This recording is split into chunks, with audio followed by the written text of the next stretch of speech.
She got pregnant for her son without knowing until this happened. What if your whole life, everything you believed about love, family, and motherhood, was built on a lie? This is the story of a woman who became pregnant by her own son. She didn't know. She couldn't have known. But when the truth came out, it shattered everything.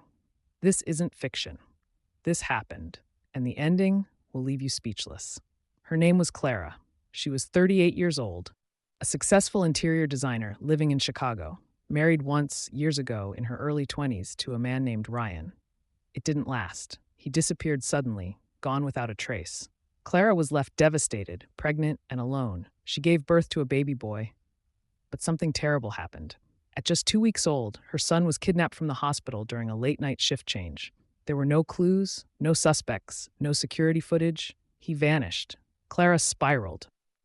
Her marriage dissolved completely. She left Chicago, tried to rebuild her life in New York, and for 2 decades, she lived with one haunting question: where is my son?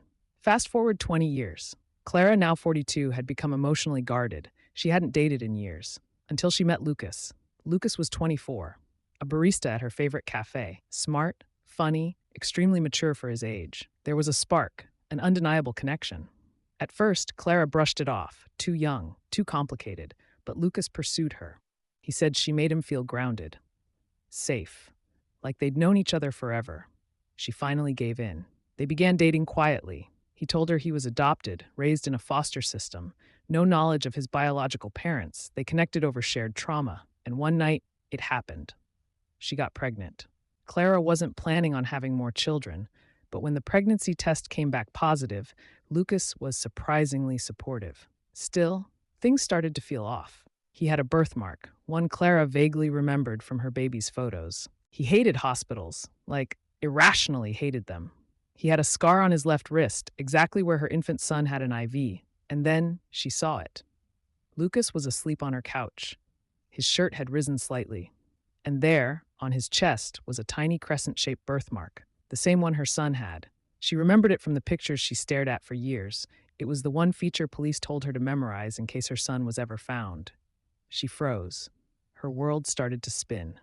Could it be? No, impossible. She was spiraling again, right? Clara couldn't sleep, couldn't eat. She needed answers. So without telling Lucas, she ordered a DNA test. She submitted hers and secretly collected a sample from his toothbrush. Weeks passed. Then the email came. She opened it. Her hands shook. 99.9999% probability. Lucas was her son. She collapsed to the floor, unable to breathe. When Clara confronted Lucas, he didn't believe it at first. He laughed, thought it was some sick joke. But then she showed him the test, the old baby photos, the scar, the birthmark, the dates, the details. Everything matched, and suddenly the air went still. Lucas fell silent. He started crying, deep, guttural sobs. "I always felt like something was missing," he said, "like I was looking for something I couldn't explain." They had unknowingly fallen into something that defied logic, an impossible, tragic bond. Clara was numb, in shock. The man she had grown to love, the father of the child growing inside her, was her own flesh and blood. Lucas whispered, "I'm sorry. I didn't know. I swear I didn't know." She believed him, because how could he have? He had been taken, raised without answers, with no family, no identity. And now the truth had arrived, decades too late, wrapped in devastation. The next days were a blur. Clara went to therapy. She spoke to legal professionals, doctors, genetic counselors. Her world had become a maze of consequences. Lucas disappeared. No calls, no texts, just vanished the way he had arrived. And Clara was left alone again, but not completely, because inside her was a child, the product of a nightmare, but also, in a cruel and impossible way, a miracle.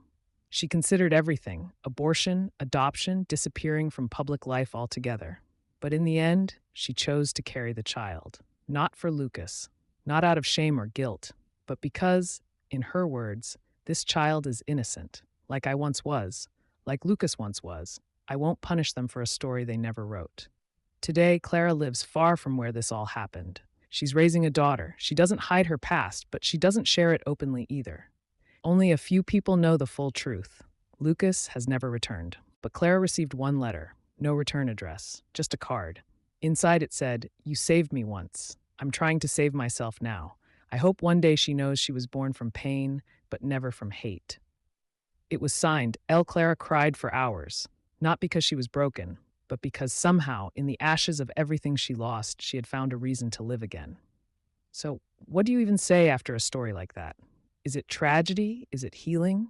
Is it a nightmare or the beginning of something else? This is real life. It doesn't always give us clean endings, but maybe that's the point. Sometimes the truth hurts more than the lie ever could.